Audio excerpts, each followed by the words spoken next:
Firman Tuhan dalam kitab Wahyu, pasalnya yang ke-12.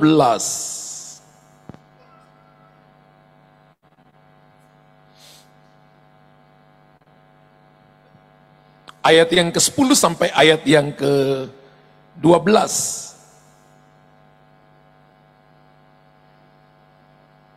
Dan aku mendengar suara yang nyaring di sorga berkata, sekarang telah tiba keselamatan dan kuasa dan pemerintahan Allah kita dan kekuasaan Dia yang diurapinya. Karena telah dilemparkannya ke bawah pendakwa saudara-saudara kita yang mendakwa mereka siang dan malam di hadapan Allah kita. Ayat 11. Dan mereka mengalahkan Dia oleh darah anak domba. Dia di sini adalah Lucifer, setan, ya, pendakwa kita. Dan mereka mengalahkan Dia oleh darah anak domba dan oleh perkataan kesaksian mereka. Karena mereka tidak mengasihi nyawa mereka sampai ke dalam maut. Ayat 12. Karena itu bersukacitalah hai sorga, dan hai kamu sekalian yang diam di dalamnya. Celakalah kamu hai bumi dan laut, karena iblis telah turun kepadamu dalam geramnya yang dahsyat. Karena ia tahu bahwa waktunya sudah singkat. Bapak Ibu kalau baca ayat ini, maka ayat ini adalah sebuah nyanyian kemenangan umat Allah. Dan firman Allah berkata bahwa ayat ini menceritakan ketika bagaimana setan akan dikalahkan. Setan adalah Lucifer. Lucifer itu adalah Luciel, pemimpin pujian di sorga. Kalau tadi lihat Pak Roni pimpin pujian, harus didukung oleh keyboard, didukung oleh akustik yang lain, drum, entah itu gitar bass dan gitar listrik. Harus didukung semuanya. Tapi kalau Lucifer, Luciel, ketika dia memuji Tuhan, di pita-pita suaranya, sudah ada semua alat musik. Dia terbuat dari batu-batu permata, diciptakan dari batu permata. Lucifer disebut dengan bintang timur. Dia dibuat dari cahaya, bintang timur. Sehingga dia berjalan dalam kemuliaan. Karena dia pemimpin pujian di sorga. Dia salah satu koordinator profetik di sorga. Ya. Koordinator profetik di sini anak laki saya, kakak Kris. Tapi koordinator profetik di sorga, Lucifer. Bayangkan ketika dia memberontak. Dalam Yesaya pasal 28 dan Yesaya pasal 14. Alkitab berkata, aku mau naik melampaui yang maha kuasa. Aku mau naik ke utara. Aku. Ketika Bapak Ibu ketemu dengan seseorang dan orang selalu berkata, aku. Ini adalah spirit of Lucifer. Ya, dia mau naik melampaui yang maha kuasa, mau naik ke utara, ingin memberontak kepada Allah. Dan Alkitab berkata dia dilemparkan ke bumi. Mereka mengalahkan dia oleh darah anak domba oleh darah anak domba. Yang kedua dikatakan oleh puji-pujian. Kalau Bapak Ibu perhatikan, mereka mengalahkan dia oleh darah anak domba. Kedua, perkataan kesaksian, bersaksi. Dan yang ketiga adalah tidak menyayangkan nyawanya sampai maut. Oleh darah anak domba, oleh kesaksian kita. Lagu itu hanya sampai di situ, harusnya ditambahin. Oleh perkataan kesaksian dan tidak menyayangkan nyawanya sampai maut. Bapak Ibu dengar baik-baik, 12 murid Yesus itu martir, saudara. Satu yang tidak martir namanya Yohanes. Karena Tuhan berkata, aku tidak menginginkan dia mati. Digoreng dalam minyak panas, mau dijadikan Yohanes fried chicken. Gak jadi. Gak mati-mati. Ya, penguasa Romawi stres, kemudian dibuang ke Patmos. Untuk apa? Kerja batu bara di sana. Pikir orang akan mati dengan sendirinya. Dia tua sampai umur hampir 100 tahun. Ketika dia kerja batu bara di sana, lagi tidur, dapat revelation, dapat kitab Wahyu ini. Ditunjukkan kepadanya apa yang akan terjadi, sedang terjadi, dan akan terjadi. Ingat Bapak Ibu bahwa perjanjian baru ditulis di atas dasar perjanjian lama. Ya, ulangi Bapak Ibu ya. Perjanjian baru ditulis di atas dasar perjanjian lama. Perjanjian lama dan perjanjian baru adalah satu penggenapan seperti saya pada burung Raja Wali. Yang gak mungkin dipatahkan sebelahnya, lalu minta Raja Wali dewasa terbang, gak akan mungkin. Yesus datang bukan meniadakan hukum Taurat, Yesus datang untuk menyempurnakan hukum Taurat. Yesus mati bagi hukum Taurat supaya kita hidup dalam hukum kasih karunia. Bapak Ibu bayangkan masa hukum Taurat, orang berzina yang pertama kali lihat harus lempar dengan batu dulu. Kemudian papa mamanya lempar, adik-adiknya lempar, keluarganya lempar, dan sampai mati. Ketika kedapatan dia yang mencuri, maka tangan kanannya yang potong pertama adalah yang lihat itu. Mereka hidup dalam ketakutan. Tapi hari ini kita hidup dalam kasih karunia. Kasih karunia bukan berarti nggak boleh takut. Kasih karunia adalah saudara dan saya harus tahu bahwa Tuhan ada di mana-mana, Dia omnipresence. Dia ada di mana-mana. Anda dan saya dalam kegelapan, Tuhan ada di sana. Tidak ada orang bersama dengan Anda, Tuhan ada di sana. Dan matanya selalu mengawasi Anda every day. Setiap saat matanya mengawasi kita. Dan saya percaya bahwa ini adalah tahun di mana kita akan berjalan dan berlari lebih cepat dan terbang lebih cepat. Kita telah melewati perjalanan panjang. Kita telah melewati lembah-lembah yang dalam. Kita telah melewati sungai-sungai yang arusnya deras, yes. Kita telah melewati begitu banyak pengalaman-pengalaman pahit, pengalaman-pengalaman yang menyakitkan hati kita. Tapi ini bukan waktunya untuk berjalan. Ini waktunya untuk Anda dan saya dilatih untuk berlari dengan cepat. Dan larinya kita bukan lari sprint. Kekristenan bukan lari sprint. Kekristenan adalah lari maraton. Kalau lari maraton, Anda harus punya nafas yang panjang. Kalau lari maraton, Anda harus punya fisik yang kuat. Kalau lari maraton, Anda harus menjaga langkah kakimu dan hanya fokus kepada garis akhir. Kalau Anda lari maraton, maka Anda harus melatih hidupmu sepanjang hidupmu adalah lari maraton. Dan Anda harus terus berlari. Gelanggang pertandingan sudah tersedia bagi kita. Anda nggak mungkin lari siksak. Lalu ketika Anda sampai di finish dan Anda katakan, gua menang, gua masuk yang pertama. Tapi Anda nggak ikut aturan pertandingan. Anda juga didiskualifikasi. Ada aturan-aturan main yang sudah ditentukan bagi gerejanya. Supaya gereja bertanding menurut aturan pertandingan. Amin. Alkitab katakan berlomba, berlari dalam perlombaan yang diwajibkan bagi kita. Kata perlombaan dalam bahasa Yunani dipakai dua kata. Struggle, yang kedua adalah berlari. Struggle adalah pergumulan. Ketika Adam dan Hawa jatuh dalam dosa, maka masalah persoalan itu sudah setua manusia. Tuhan pakai masalah dan persoalan menjadi fondasi, landasan, pintu untuk Anda dan saya dipercaya menjadi dewasa dan naik lebih tinggi. Sehingga kalau kita lihat Alkitab, Alkitab selalu mendefinisikan orang Kristen itu seperti dua hal. Yang pertama, dikatakan seperti pohon, dan yang kedua, seperti Raja Wali. Haleluya. Berapa banyak di sini Raja Wali? Induk Raja Wali namanya Yesus Kristus. Berarti kasih tahu kiri kanan, kamu tuh anak Raja Wali. Berapa banyak di sini anak Raja Wali? Bapak Ibu tahu, ketika telurnya kemudian pecah, maka anak Raja Wali itu punya kerjanya cuma dua, makan tidur, makan tidur. Siapa di sini anak Raja Wali? Yang kerjanya cuma makan tidur, makan tidur.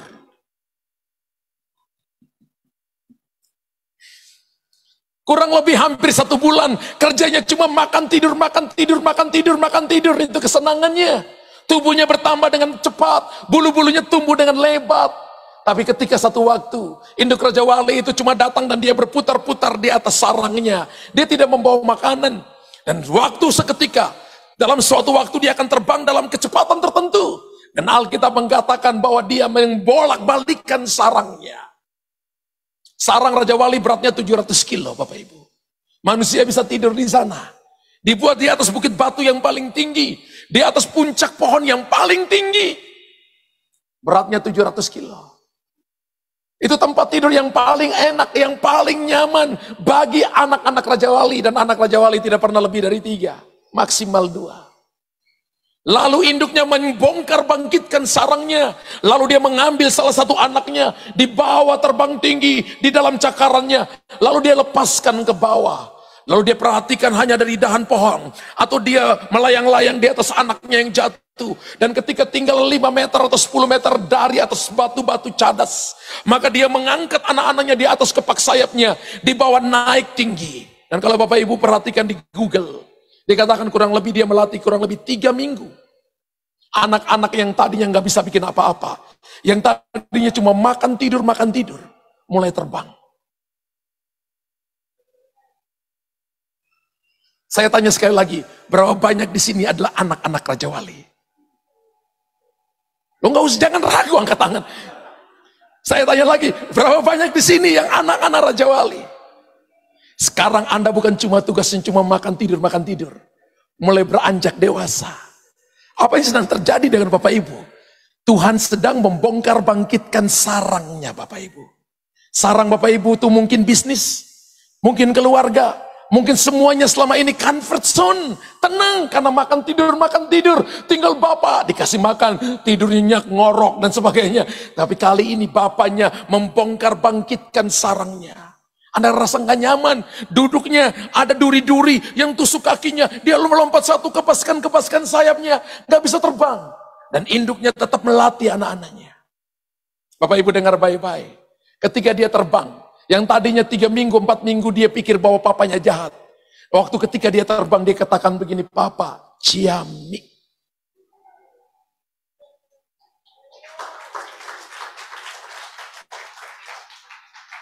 Minggu depan kan sudah gongsi. Ya, dia akan terbang. Semua Raja Wali, dia akan terima kasih kepada induknya. Tahun ini adalah tahun di mana Bapak Ibu harus tahu bagaimana ucap syukur. Semua keadaan sulit yang Anda dan saya alami, Anda harus tahu bahwa Tuhan punya rancangan dan rencana yang hebat di sana. Semua keadaan-keadaan yang tidak mengenakan hati, tidak mengenakan dipandang dengan mata, apalagi dimasukin dalam pikiran, itu adalah sesuatu jalan untuk Anda dibawa menjadi lebih dewasa dengan Tuhan. Saya pernah ngajar Bapak Ibu, masalah itu terjadi di luar. Persoalan ini terjadi di luar. Apa yang orang omongkan juga di luar. Masalah keuangan paling dekat dengan Anda hanya sampai di saldomu, hanya sampai di rekeningmu, dan paling dekat dengan Anda adalah ada dalam dompetmu, di dalam sakumu. Jangan dimasukin dalam hati dan dalam pikiran. Nggak ada yang amin. Saya nggak minta duit Anda. Betul. Benar sekali, benar. Tapi Anda akan stres ketika semuanya itu Anda masukin di hati, di pikiran. Anda akan stres. Anda tidak bisa mengubah keadaan, tidak bisa mengubah suamimu, tidak bisa mengubah istrimu, tidak bisa mengubah keadaan dan situasi. Karena itu hal-hal yang di luar dari kemampuanmu. Tapi saudara bisa mengubah hati. Ubah hati saudara dan Anda akan lihat kemuliaan Allah dinyatakan. Ubah hatimu dan Anda akan lihat perkara-perkara ajaib, perkara-perkara hebat, perkara-perkara luar biasa. Jalan keluar Tuhan berikan kepada saudara dan saya. Israel mati di padang gurun bukan karena kehabisan makanan, bukan karena kepanasan atau kedinginan, bukan karena nggak ada baju, sepatu di kaki mereka mekar mengikuti tumbuh dewasanya mereka, baju di badan mereka mekar melalui tubuh mereka. Penyediaan Tuhan, Jehovah Jireh, benar-benar terjadi atas hidup mereka ketika di padang gurun. Mereka mati bukan karena kelaparan, mereka makan makanan malaikat, mereka makan makanan yang diturunkan oleh Tuhan kepada mereka selama 40 tahun. Mereka mati karena tidak merubah hatinya. Tahun ini adalah tahun di mana umat Allah harus memperhatikan bahwa Anda dan saya mungkin melihat mujizat terjadi. Anda mungkin melihat sepertinya Tuhan sertai Anda dengan tiang awan dan tiang api. Anda mungkin melihat bahwa ketika Anda butuh minum dikasih, ketika Anda butuh makanan dikasih, ketika Anda butuh supaya Tuhan tolong saudara, lindungi Anda dari panas terik, Anda diberikan pertolongan. Tapi ingat baik-baik, kalau Anda nggak rubah hatimu, Anda juga mati di padang gurun.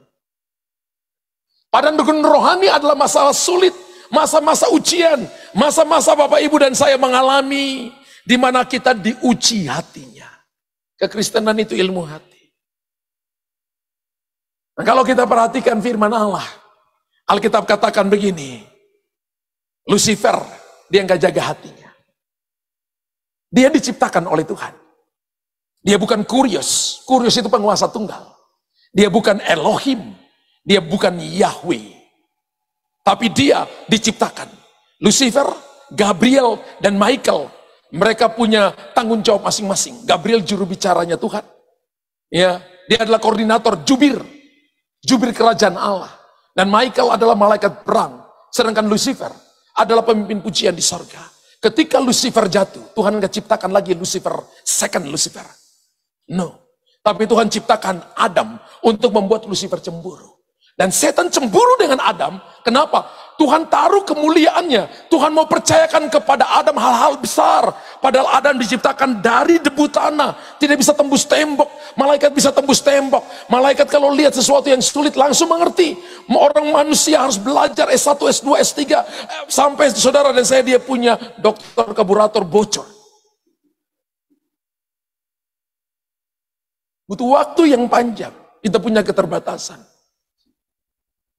Tapi Tuhan katakan begini, ini adalah the man of God. Adam itu artinya the man of God. Manusia Allah. Diciptakan segambar dan serupa dengan Tuhan. Diciptakan menurut kehendak Tuhan, potretnya Allah. Bapak Ibu tahu, Alkitab berkata begini, lalu Tuhan menghembuskan nefas haya. Bukan nefas haya itu begini. Bukan. Nefas saya itu kehidupan Tuhan. Karakter Tuhan. Tuhan memberikan firman-Nya kepada Adam. Tuhan memberikan kekuatannya kepada Adam. Tubuh saudara dan saya. Anda boleh punya banyak harta, punya kedudukan, punya prestasi banyak, good. Tapi kalau Anda nggak punya kehidupan Tuhan, nafas Tuhan, karakter Tuhan, sesungguhnya Anda mati. Aminnya cuma satu orang. Kalau di persentase 1 sampai 10 masih 4,5, harus Anda ujian ulang.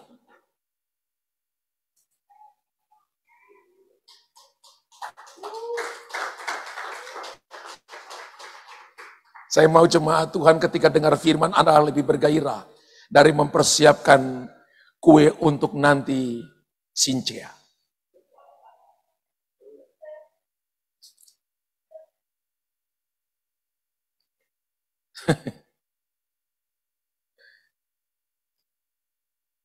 Saya itu salah satu binatang yang saya paling jijik adalah ular. Siapa di sini yang paling senang dengan ular? Beberapa. Binatang lain itu saya nggak takut, saudara. Ular itu saya juga nggak takut, tapi jijik aja. Ya, ada yang takut ular? Anda nggak bisa kalahkan setan.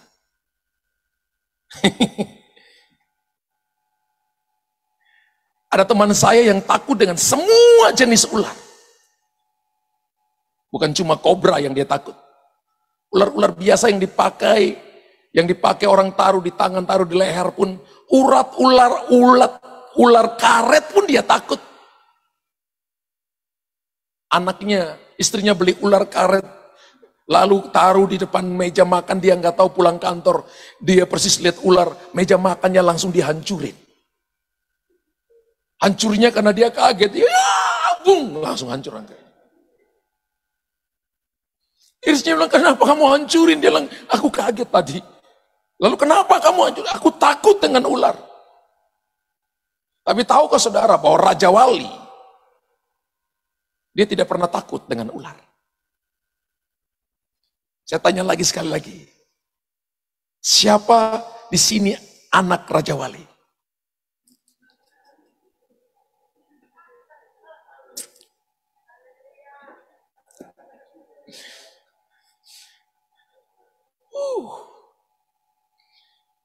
Mau doa berkat langsung pulang?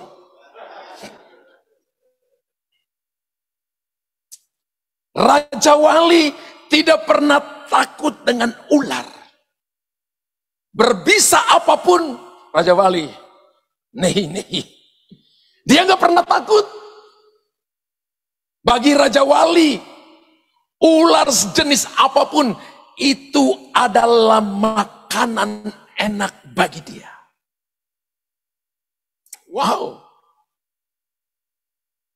Layanan dasar saya ini, mulai saya bertobat di Baptis Roh Kudus setelah 3 tahun. Pelayanan dasar saya ini ngusir setan. Sampai hari ini kerjaan cuma urusan ngusir setan. Pelayanan kelepasan. Itu karunia yang Tuhan percayakan. Itu seperti muka Raja Wali. Ketika lihat ada musuh, langsung dalam roh saya itu seperti gerem. Orang lari, saudara. Orang dalam gereja itu kalau lihat orang kelepasan, orang lari, panggil penggembala, panggil penggembala. Loh, kamu dibaptis Roh Kudus? Iya Pak, tapi itu bukan bagianku. Kamu bukan Raja Wali, terus aku apa? Ayam kampung.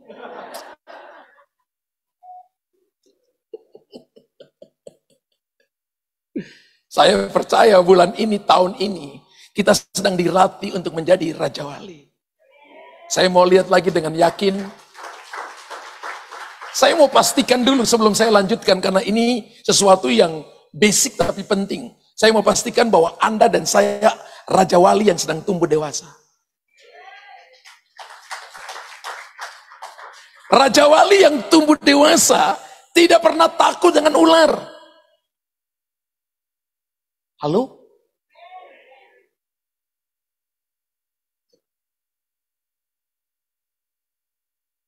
Dan Bapak Ibu kalau belajar tentang Raja Wali, dia terbang pada ketinggian kurang lebih 3 mil itu 4,8 kilo. Dia bisa melihat buruannya bergerak sekecil apapun, ular, tikus atau kelinci, dia bisa tahu. Dari 4,8 kilo di atas permukaan air laut, itu tinggi banget Bapak Ibu. Matanya tuh bisa lihat. Bapak Ibu 1 kilo aja, Bapak Ibu katakan, siapa ya? Dari berjalan aja udah gak tahu, itu pakai sepatu apa gak tahu. Raja Wali 4,8 kilo, berarti daya pandangnya 5 kali sampai 8 kali lebih daripada mata saudara. Anda bisa melihat kalau Anda adalah anak Raja Wali yang berkembang. Ketika masalah datang, Anda berkata, di balik ini akan ada berkat A, berkat B, berkat C, berkat D, dan sebagainya. Anda gak katakan, gue mati, bodoh banget. Itu namanya Kristen ayam kampung, cocoknya jadi smash chicken.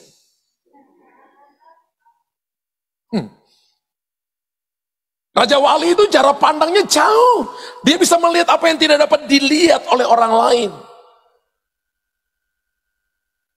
Yang menarik, ketika saya melihat video-video, saya orang yang paling senang kalau buka TV nomor 1 itu bukan film, tapi National Geographic. Saya suka lihat kehidupan Raja Wali, kehidupan dari singa, beruang. Mereka punya karakter yang konsisten. Nggak berubah hari ini, shalom, besok sial om. Nggak haleluya, besok haleluya. Nggak ada. Mereka selalu konsisten, melangkah maju dengan pasti. Dia bertumbuh waktu jadi bayi. Oh, suaranya masih seperti anak kucing yang lucu, tapi ketika dia tumbuh dewasa, dia lihat predator, dia lihat mangsa, langsung aumannya keluar, aum.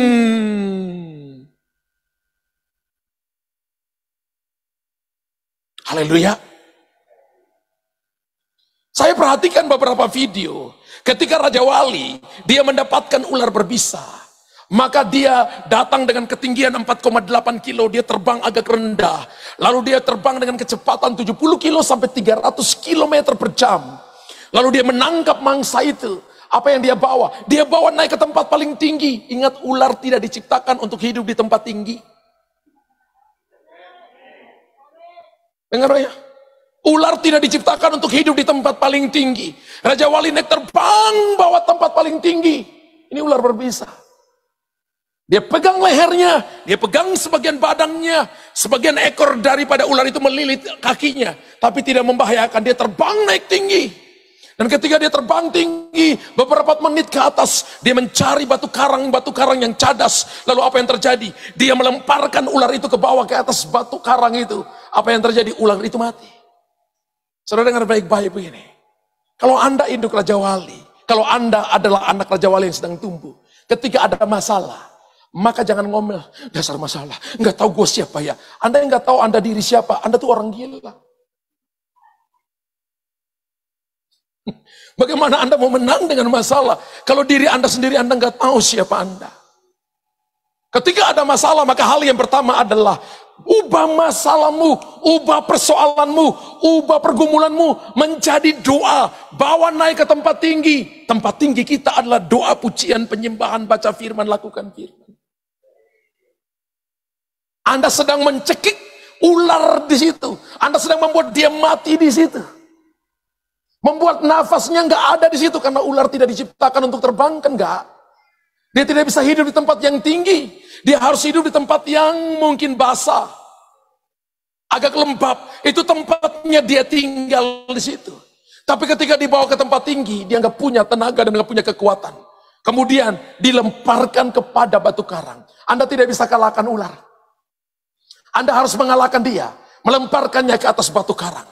Dan the rock kita adalah Yesus Kristus. Batu karang kita adalah Yesus Kristus. Dia adalah firman Allah. Dia adalah kekuatan bagi kita. Haleluya. Ketika Anda tahu cara seperti ini, maka saya percaya begini, tidak ada musuh yang bisa mengalahkan Anda. Musuh menyerang Anda, yes, tapi tidak ada musuh yang mengalahkan Anda. Musuh mengepung Anda, yes, tapi tidak ada musuh yang menghancurkan dan menjatuhkan Anda. Karena Anda diberikan untuk terbang tinggi seperti Raja Wali. Ketika Anda membuka sayap seperti ini, gereja adalah tempat untuk kita melatih. Ketika ada pujian penyembahan, Anda jangan diam. Halaklah, haleluya, soraklah. Anda nyanyi aja, nyamuk ketawa sampai gigi-giginya rontok.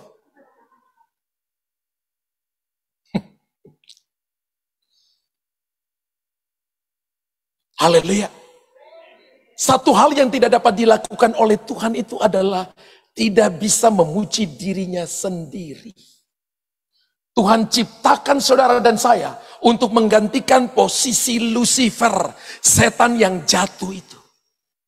Bapak Ibu lihat kalau orang-orang yang dunia yang tidak mengenal Tuhan, yang datang dengan musik-musik dunia, itu ribuan orang nyanyi sampai mau telanjang-telanjang, lompat-lompat bahkan sampai ada yang mati. Mereka nggak apa-apa, yang penting mereka datang dan menikmati musik itu. Tapi pujian, penyembahan, itu datang bukan cuma menyukakan hatimu, tapi menyukakan hati Tuhan.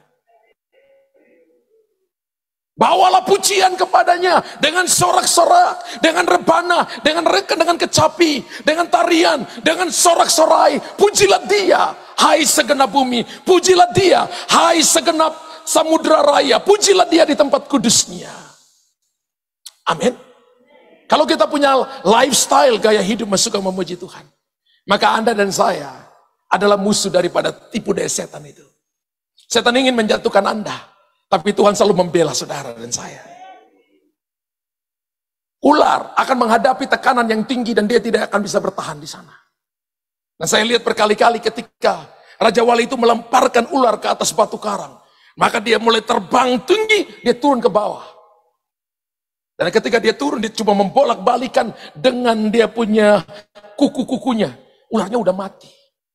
Kemudian dia pegang itu dan dia terbang sampai kepada sarangnya. Anak-anaknya makan. Setiap kali masalah datang, maka Tuhan mengubahkannya menjadi berkat bagi saudara. Mazmur berkata, kamu akan makan di hadapan para lawan. Berapa banyak yang mau makan di hadapan para lawan? Anda harus siap. Kalau angkat tangan.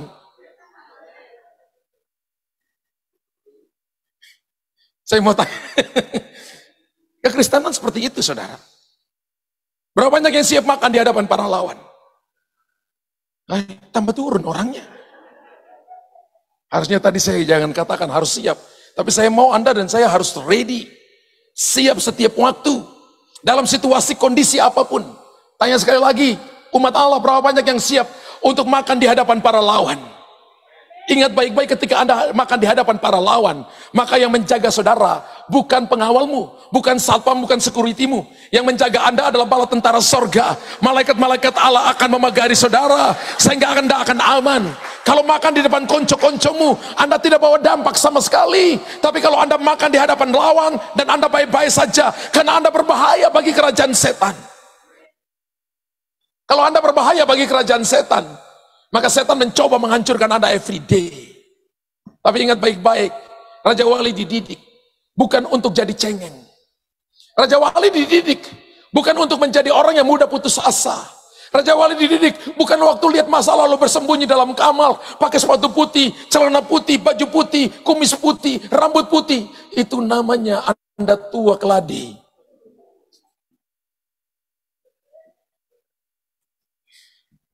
Tapi Raja Wali ketika Dia tahu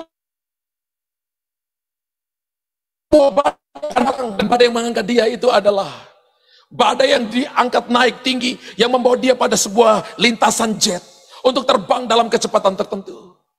Namanya Wintermals. Anda harus tunggu badai. Kasih tahu, saya harus tunggu badai. Beberapa Anda dan saya mengalami penundaan begitu lama. Cara Tuhan membawa kita untuk menjadi nomor 1 adalah ketika ada badai. Kapan Yusuf menjadi nomor 1 di Mesir? Ketika terjadi krisis. Yusuf dari penjara langsung keluar nomor 1. Kapan Anda menjadi nomor 1? Ketika keadaan sulit, situasi sulit, semua dalam pergumulan. Tapi Anda berkata, aku punya Tuhan yang hidup. Daripadanya datang pertolongan, daripadanya datang jalan, daripadanya datang kekuatan. Maka Anda akan melihat, Anda akan dibawa kepada orang yang paling nomor 1. Saya beritahukan kepada saudara, kata menanti-nantikan kan kafa. Ki, Alpha, Victor, Alpha Hotel. Kafa itu artinya menunggu dengan sabar dari bahasa Ibrani. Bahwa jawaban Tuhan sudah datang. Dan kafa itu adalah salah satu bahasa doa. Orang yang berdoa, orang yang selalu berlutut di hadapan Tuhan, akan mengalahkan orang-orang pintar, orang-orang yang punya titel, orang-orang yang punya kekayaan, orang-orang yang punya nama baik, akan dikalahkan oleh orang yang berlutut di hadapan Tuhan. Bapak Ibu perhatikan baik-baik 12 murid Yesus siapa mereka.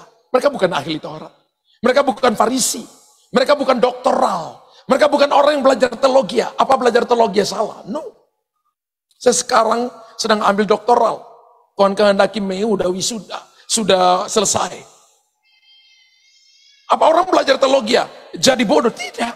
Maksud saya gini, bahwa kalau ke hati kita tidak tertuju kepada Tuhan dan tidak mengerti tentang prinsip-prinsip kerajaan Allah, bahwa Tuhan pakai hati kita dan respons kita untuk berdiri di tempat-tempat yang tinggi untuk mengalahkan tipu daya setan, maka Anda akan tetap kalah. Sebanyak apapun yang Anda punya, yang bisa diberikan dunia kepadamu, Anda tetap kalah. Tapi kalau Anda mengerti bahwa satu kata dari Tuhan itu akan membuat Anda berjalan lebih tinggi daripada orang-orang hebat, orang-orang yang katakan wow luar biasa, Anda akan menjadi orang yang ternama di situ. Tolong tunjukkan saya Amsal 22 ayat 1 dan 2. Nama baik lebih berharga daripada kekayaan besar.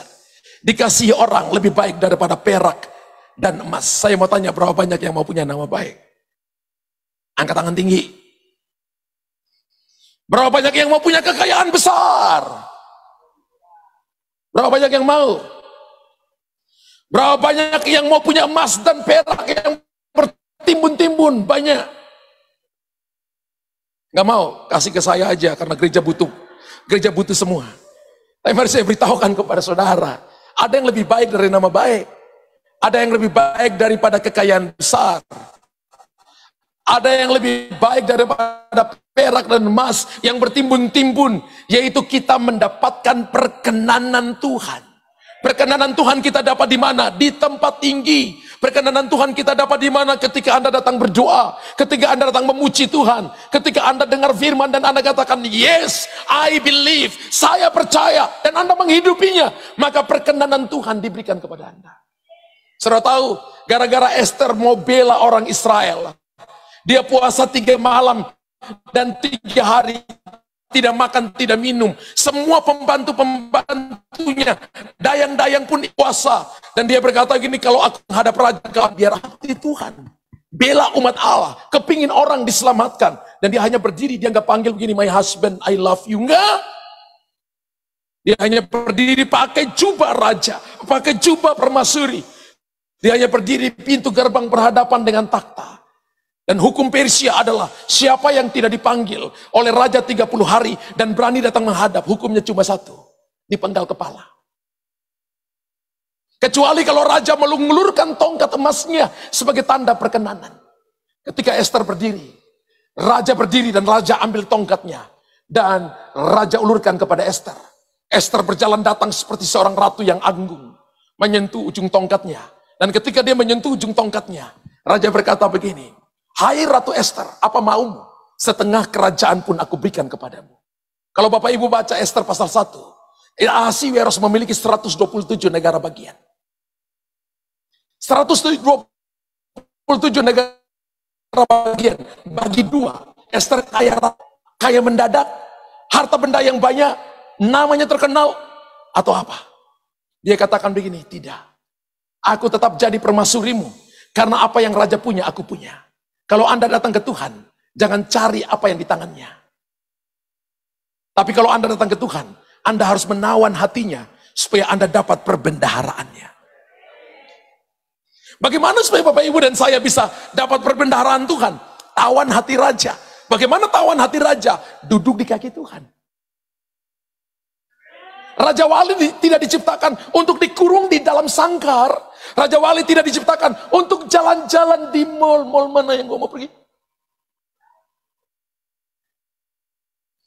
Saya juga sering pergi ke mall kok. Sering ngopi sama Pak Richard. Sama Pak Roland. Sering ngopi.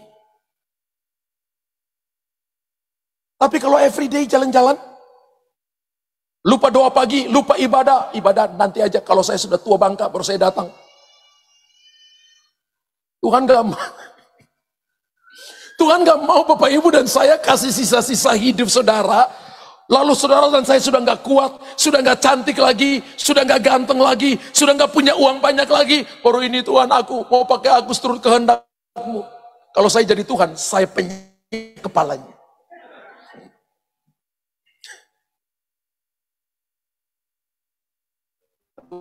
Ada seseorang yang datang kepada saya dan berkata, Pastor, saya sudah terlalu dalam jatuh dalam pelayanan. Saya lihat dia dari ujung kepala sampai ujung kaki. Kalau dia duduk, saya lihat lagi dari ujung kaki sampai ujung kepala. Lalu saya tanya gini, kamu ini mau ketemu saya? Kamu sudah merancang untuk ketemu saya sudah berapa lama? Dia katakan begini, kurang lebih 1,5 bulan. 1,5 bulan apa yang kamu pikir sampai kamu bisa ngomong tadi itu yang saya dengar? Saya coba dalam 1,5 bulan ini mencoba kosakata untuk ngomong dengan pastor. Saya bilang bahasa kamu itu bahasa yang tidak teologia sama sekali.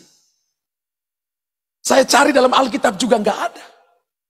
Yang ada adalah begini, orang Israel itu semakin jatuh dalam dosa semakin dalam.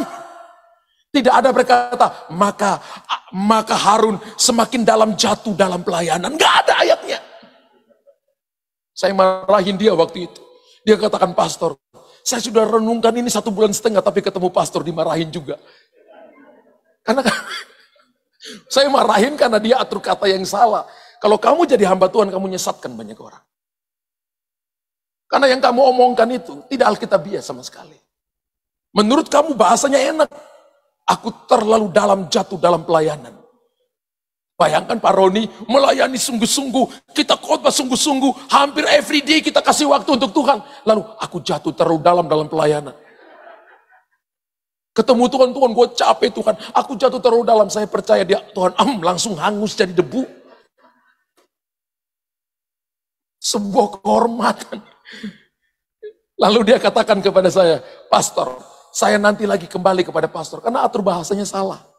Kalau sudah mulai atur bahasanya salah dari awal, semua bahasa berikutnya, ujungnya juga pasti salah.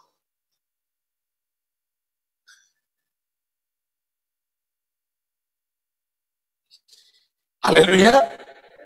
Anda lihat saya dengan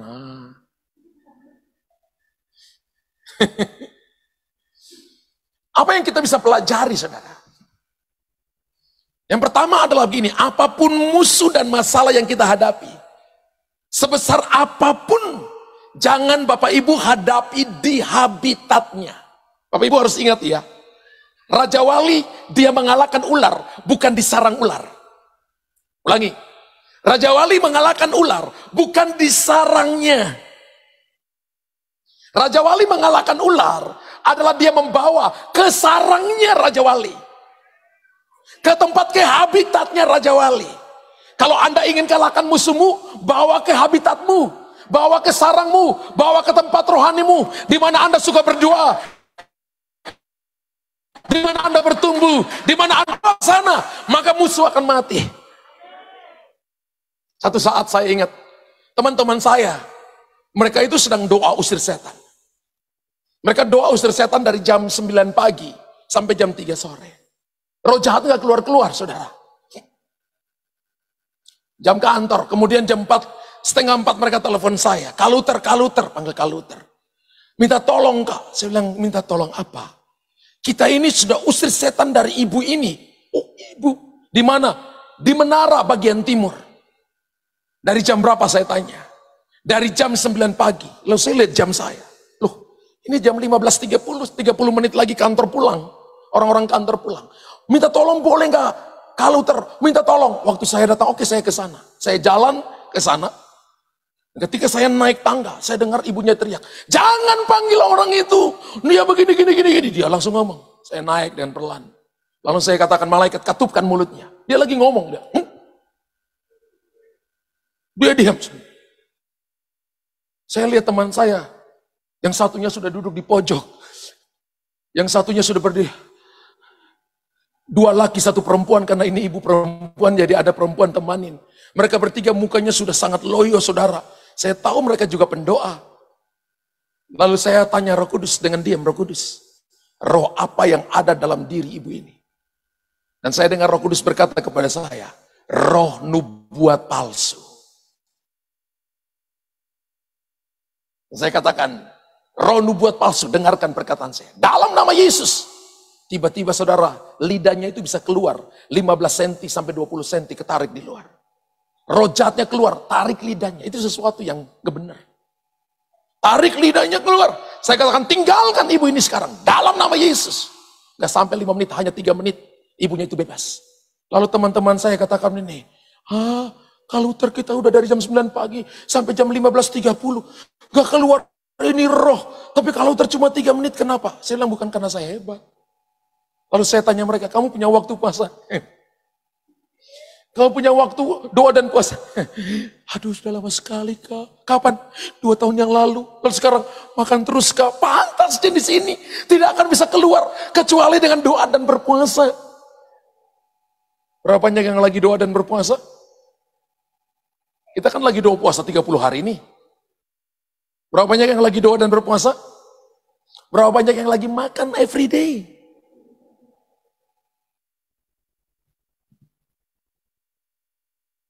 Gereja adalah tempat kita latih roh kita. Apapun musuhmu, apapun masalahmu, sebesar apapun keadaanmu, maka jangan hadapi di habitatnya. Ketika masalah datang di level di bawah di sini, jangan berdiri di level di sini. Haleluya. Ketika Bapak Ibu dan saya hadapi masalah dan airnya sampai di sini, Bapak Ibu jangan berdiri di sini. Satu waktu teman saya, dia ditinggal di satu kota, daerahnya banjir. Jakarta yang suka banjir dan rumahnya banjir, angkat tangan. Puji Tuhan, haleluya, 2000 kali.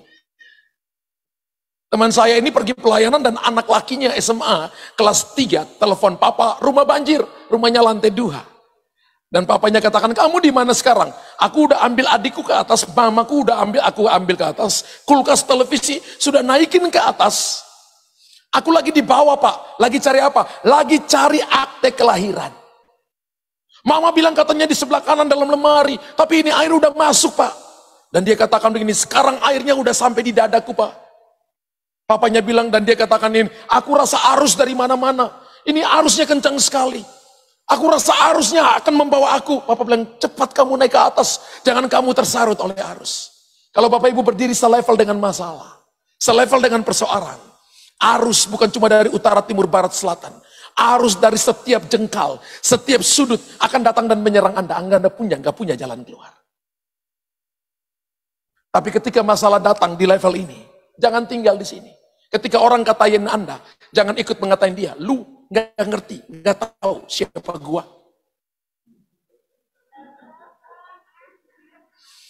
Kalau ada yang seperti itu, Anda katakan, wah saya bicara dengan orang gila. Kenapa? Dia nggak tahu siapa dirinya. Jadi jangan ngomong dengan orang ini, saya ngomong dengan orang gila, saya juga jadi gila. Ya. Kalau ada orang yang ngomongin kamu, terus kamu bilang gini, kamu ini tukang omongin orang, tukang bicara orang, Anda marah kepada orang itu, Anda selevel dengan masalah. Kalau ada orang tipu Anda dan Anda tumbuk dia dengan kepalan dan dia pingsan 3 hari, Anda selevel dengan masalah. Kalau istrimu cuma lempar Anda cuma dengan bajunya, dan Anda lempar istri dengan handphone, dan istrinya nonong keluar, Anda selevel dengan masalah. Nggak ada di sini, saya berharap. Nggak ada di sini. Ya, nggak ada di sini.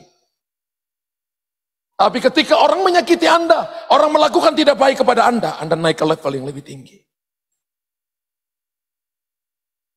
Raja Wali tidak mengalahkan musuhnya, tidak mengalahkan ular berbisa di habitatnya. Raja Wali membawa naik ke level yang lebih tinggi, di mana habitatnya dia bermain di sana. Level saudara dan saya diciptakan unggul oleh Tuhan. Kita tidak diciptakan satu level dengan masalah. Kita diciptakan untuk unggul oleh Tuhan. Kita adalah anak-anak Raja Wali yang akan terbang tinggi menghadapi masalah dan persoalan. Beberapa orang Kristen mengalami problem yang panjang karena dia selalu mengasihani diri sendiri. Gua begini, gua pasti kalah. Orang itu bilang begini, orang ini bilang begini. Tidak ada jalan keluar. No. Raja Wali selalu melihat jalan keluar karena tempat terbangnya di tempat yang tinggi. Dia bisa melihat apa yang tidak dapat dilihat oleh binatang lain. Dia bisa melihat apa yang tidak dapat dilihat oleh ayam kampung. Tidak dapat dilihat oleh burung emprit. Raja Wali bisa melihatnya. Amin. Satu saat saya didatangi oleh seorang anak muda. Dan dia keluarganya adalah keluarga bisnismen. Dan dia berkata kepada saya begini, Pastor Luther, masa depan saya nggak ada. Saya tanya, kamu berapa bersaudara? Dia katakan kami 3 bersaudara. Kamu nomor berapa? Koko paling besar, aku di tengah-tengah, dan aku punya 1 adik Meme yang paling bungsu. Papa dan mama hanya perhatikan Koko dan perhatikan Meme. Dan papaku bilang gini, aku nggak akan kasih kamu uang untuk kamu usaha. Kamu punya potensi, kamu usaha sendiri. Dia ajak saya untuk lunch, dia makan dengan saya. Saya lihat seorang laki-laki perkasa tapi air matanya jatuh. Dia katakan, aku lihat Kokoku dikasih uang sama papa. Hatiku yang paling dalam berkata, aku kan juga anak papa. Kenapa papa dan mama pilih-pilih kasih? Karena itu aku datang kepada pastor. Waktu saya melayani di kota itu. Dan dia katakan, saya minta doa pastor. Saya katakan sebelum saya berdoa untuk Anda. Yang pertama adalah begini. Tidak ada orang tua yang kepingin anaknya jadi lebih buruk. Nggak ada. Saya dulu dibilang papa saya jadi preman dan tukang bakul. Papa saya ngomong seperti itu. Tapi Tuhan pungut saya di tempat sampah, cuci saya dengan darahnya. Jadikan saya hamba Tuhan saat ini. Kita nggak hidup karena apa kata orang kan? Kita nggak hidup karena apa kata tradisi. Kita hidup karena apa kata Tuhan. Jangan mengalahkan musuh di habitatnya. Anda harus naik ke level yang lebih tinggi.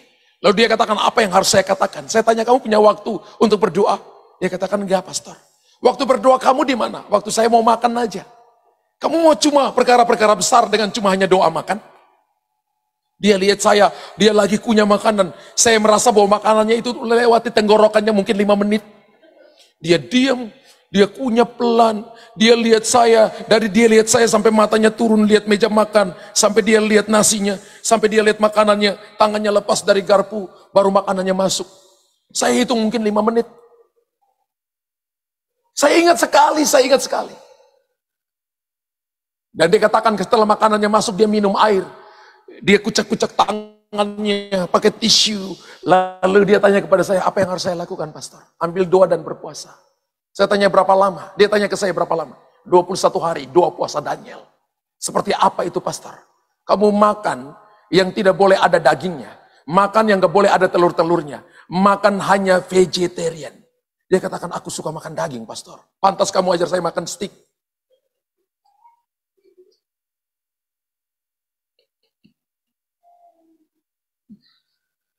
Lalu dia katakan, saya mau lakukan pastor. Saya ingat, setelah itu kami nggak ada lagi kontak-kontak. 2 tahun kemudian saya ketemu dengan dia. Pelayanan di kota yang sama. Saya bangun agak pagi, karena ibadahnya pagi, saya lihat WhatsApp. Pastor Luther masih ingat saya? Siapa ya? Ini kontaknya saya nggak taruh namanya. Itu loh, yang pernah ajak pastor makan, dan pastor katakan, pantas kamu ajak saya makan steak. Dia ternyata ingat perkataan itu. Oh iya, di mana? Dia, dari suaranya saya tahu orang ini telah mengalami terobosan besar. Dia katakan, selesai ibadah boleh nanti saya akan minta izin dari Pak Gembala untuk mau ngajak pastor lunch, saya mau cerita. Dan dia katakan, Ketika saya ambil puasa 25 hari itu. Ketika selesai puasa itu, dalam bulan itu pun, dia katakan dia ketemu dengan seorang anak Tuhan dalam gereja. Dan anak Tuhan itu datang kepada dia dan berkata begini, saya tahu kamu punya potensi besar. Saya nggak kenal kamu, saya cuma tahu kamu jemaat di sini. Tapi saya akan tolong kamu. Saya akan kasih kamu dana untuk kamu kerja. Saudara tahu berapa banyak duit? 7 miliar. Saya kasih kamu uang 7 miliar. Kamu bisnis, apa yang kamu bisa? Dia katakan gini, saya bisa potong kayu dengan baik. Saya bisa pakai itu untuk ekspor. Saya punya beberapa teman yang ada di luar negeri, yang ada di Amerika, yang ada di Eropa.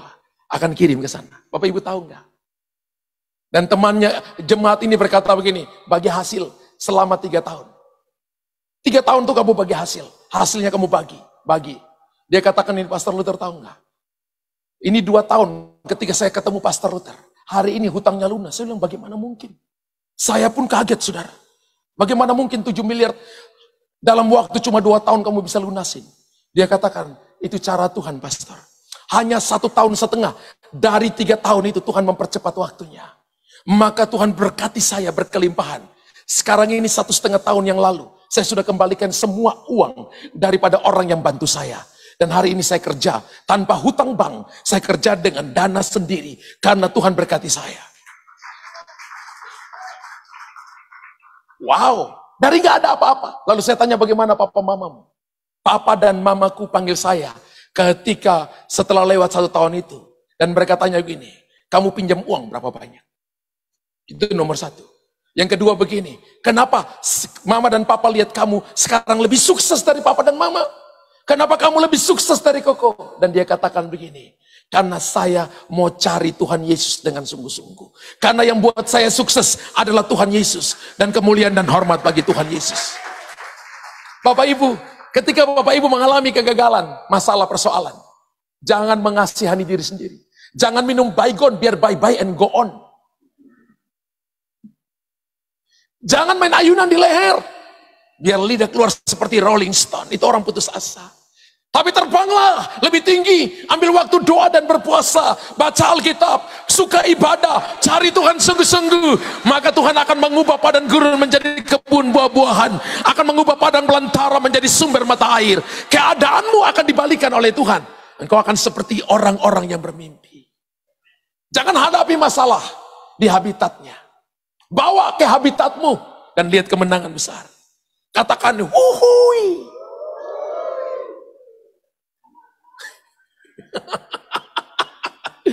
Kurang-kurang kencang sekali lagi. Wuhui. Wow. Ya, ini Raja Wali yang dewasa suaranya mulai keluar. Hari ini kalau Anda lihat suami yang belum bertobat, Anda lihat bahwa Anda itu Raja Wali. Dia Raja Wali yang masih makan, minum, tidur, makan, tidur. Sebentar lagi terbang. Kalau Anda lihat istrimu cerewet, yang pertama, tanda dia sehat walafiat. Berdoa untuk dia menjadi wanita pertama seperti perempuan Samaria. Yang 1 kali beritakan firman, Dekapolis. Deka itu 10 bahasa Yunani, polis itu kota. 10 kota bertobat.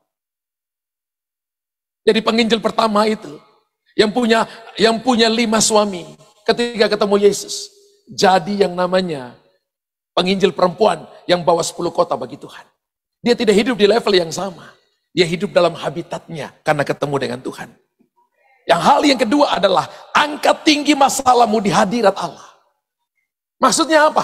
Ketika masalah, persoalan, tantangan datang dalam hidupmu, jangan pakai itu menjadi langkah mundur, tapi pakai itu menjadi bahan doa di hadapan Tuhan. Pakai itu menjadi sumber, menjadi batu pijakan untuk kita naik lebih tinggi. Jangan melawan musuh pakai jalur darat, tapi pakai jalur udara. Kan kita sedang bicara Raja Wali, kalau bicara tentang singa, saya bicara beda. Tapi kita bicara Raja Wali, tidak berhadapan di jalur darat, tapi Anda dan saya ada di jalur ketinggian yang ditentukan oleh Tuhan. Kita adalah manusia supranatural. Amin. Kalau kita ini adalah manusia supranatural, maka Anda dan saya tidak boleh pakai cara-cara dunia. Hidup Anda akan sangat panjang diproses. Cara berpikir kita, logika kita harus diubahkan, saudara. Makanya pertobatan itu adalah change your mind, change your heart. Ubah pola pikir, ubah sikap hati. Jadi kalau mau lihat orang bertobat itu, lihat dari cara berpikirnya. Lihat dari sikap hatinya. Bukan dari banyak aktivitasnya, bukan. Dari aktivitas ini sebuah anugerah, fasilitas. Tapi sebenarnya pertobatan sesungguhnya di pola pikirnya, di sikap hatinya. Contoh, ketika dia berhadapan dengan orang bermasalah, dia selalu berkata begini, pasti ada jalan keluar, Tuhan akan tolong kamu. Tuhan akan berikan kepada kamu kekuatan dan pertolongan. Kamu akan ketemu dengan orang-orang yang punya masalah seperti kamu, dan mereka akan kuatkan kamu. Itu orang bertobat, hatinya sudah bertobat. Tapi kalau orang belum bertobat begini, kalau ketemu orang bermasalah, dia akan bicara begini, dia akan berkata begini, kamu kok belum mati sih? Kamu kok belum mati sih? Atau yang kedua dia katakan begini, biar aja kamu punya masalah supaya aku lebih kaya dari kamu. Biar aja kamu punya masalah supaya aku lebih hebat dari kamu. Biar aja kamu punya persoalan supaya aku lebih dipakai lebih daripada kamu. Belum bertobat. Itu namanya sindrom Saul. Nggak mau lihat orang lain dipakai lebih dari dia. Saya kalau dengar Pak Roni, kalau dia sekarang beliau udah khotbah di sini. Ini kan dipanggil dalam sisi worshiper, person worship, kehidupannya, gaya hidupnya. Seperti itu. Kalau Bapak Ibu lihat, kalau ada klien saya lihat, saya katakan, wow, ini cara Tuhan membangkitkan putra dan putri dalam rumah. Jangan Bapak Ibu juga kaget satu waktu nanti, Ibu Hilda nanti akan khotbah di tempat ini karena murid Salt. Ketika lulus dari Salt, nanti akan disuruh untuk khotbah. Supaya jadi bersaksi bagi banyak orang. Ingat, penginjil perempuan pertama dalam Alkitab kita adalah perempuan Samaria. Itu perempuan gak punya nama. Cuma berasal dari Samaria mewakili gereja Tuhan. Gereja adalah kan perempuan. Perempuan ini gak punya nama. Hana kah? Hilda kah? Enggak. Perempuan ini namanya perempuan Samaria. Ubah semua masalah dan persoalanmu dan bawa itu dalam hadirat Tuhan. Efesus pasal 6 ayat yang ke-12. Ayat tentang peperangan rohani dan perlengkapan rohani. Alkitab katakan perjuanganlah kita bukan melawan darah dan daging, tapi melawan pemerintah-pemerintah, melawan penguasa-penguasa, melawan apa saudara? Penghulu-penghulu dunia yang gelap ini, melawan roh-roh jahat di mana? Di udara. Kemarin saya ketemu dengan seorang hamba Tuhan yang sudah melayani Tuhan 40 tahun tapi dulu mantan dukun. Dan dia katakan ketika dia jadi dukun dulu, dia ada dalam sebuah kesaktian, saudara. Ketika dia jalan di jalan, dia bisa lihat orang-orang yang di jalan, itu orang-orang yang tidak berpakaian, telanjang. Dia bisa tahu orang ini tidak kenal Tuhan. Tapi dia katakan ketika dia lihat orang Kristen, mereka sepertinya diselumuti oleh sebuah selaput yang tipis. Dan dia mencoba untuk bunuh mereka, nggak pernah tembus mantranya ke sana. Wow. Kekristenan bukan cuma di KTP, Bapak Ibu. Kekristenan itu di sini. Di hati saudara dan saya. Dalam hidup saudara dan saya. Tubuh ini cuma casing. Dalamnya ada roh dan jiwa. Isi itu dengan firman, isi itu dengan hadirat Allah. Peperangan kita bukan di darat. Jangan pakai jalur darat. Kalau orang maki Anda, jangan datang tempelin Afirhat Hook dan KO orang itu. Jangan. Anda pakai jalur darat. Anda harus masuk dan bawa terbang tinggi. Peperangan kita bukan melawan darah dan daging. Penguasa-penguasa di udara. Tahukah saudara, ketika Anda berdoa, Anda sedang masuk dalam sebuah dimensi supranatural. Ketika Anda berdoa, satu waktu Habel berdoa. Dikatakan begini, dan ketika dia berdoa, dia bergaul dengan Tuhan 300 tahun. Dia dibawa masuk dalam hadirat Allah. Ditunjukkan tentang kemuliaan Tuhan. Lama-lama Tuhan bilang, Bel, gak usah balik, tinggi sini aja. Hilang saudara. Hilang. Alkitab katakan dia bergaul dengan Allah 300 tahun. Lalu tiba-tiba hilang. Wow. Saya bayangkan satu saat saudara dan saya seperti itu, kan kita belajar ada rapture. Di mana tubuh ini akan dirubah menjadi tubuh kemuliaan. Lalu terangkat menyongsong Tuhan di awan-awan, saudara. Ketika terjadi antikris di bumi, maka umat Allah akan terangkat. Tapi saya beritahukan kepada saudara dan saya, Anda harus terbiasa masuk dalam dunia supranatural. Jangan berkata, Pastor Luther saja, kita tunggu aja. Tinggal nanti dengar Pastor Luther ngomong apa. Itu namanya Raja Wali, bayi yang cuma pilih makan, tidur, makan. Bahasa Prancisnya itu alias muka pamalas. Bahasa Prancisnya, mengerti ya? Puji Tuhan, saya pikir Bapak Ibu nggak ngerti itu. Tapi Raja Wali dewasa itu membentangkan sayapnya, melatih anak-anaknya. Anak-anak saya, kakak Kris dan Aceri, adiknya itu hari ini di Makassar khotbah ibadah kedua. Minggu depan kakak Kris yang khotbah. Saya bilang, kakak, kamu khotbah itu tipikalnya sangat tenang. Kamu seperti rasul yang ngomongnya tenang. Orang masalah lihat wajah kamu, orang jadi tenang. Padahal orang ada dalam persoalan masalah. Orang mungkin lihat papa, ketika lihat papa langsung takut. Aduh, saya takut ketemu Pastor Luther. Tapi orang lihat muka kamu, nggak ada muka berdosa sama sekali. Nggak pernah lihat marah, tenang aja. Ya, kamu khotbah. Ini adalah tempat latih. Kalau saya dalam rumah besar ini, saya induk Raja Walinya. Bapa di sorga, berikan kepada Bapak, Ibu, dan Saudara, dan saya ada dalam rumah ini untuk dilatih. Satu waktu kalau Anda ditunjuk, maka ayam kampung selalu lari. Tapi Raja Wali berkata, ini aku, utus aku.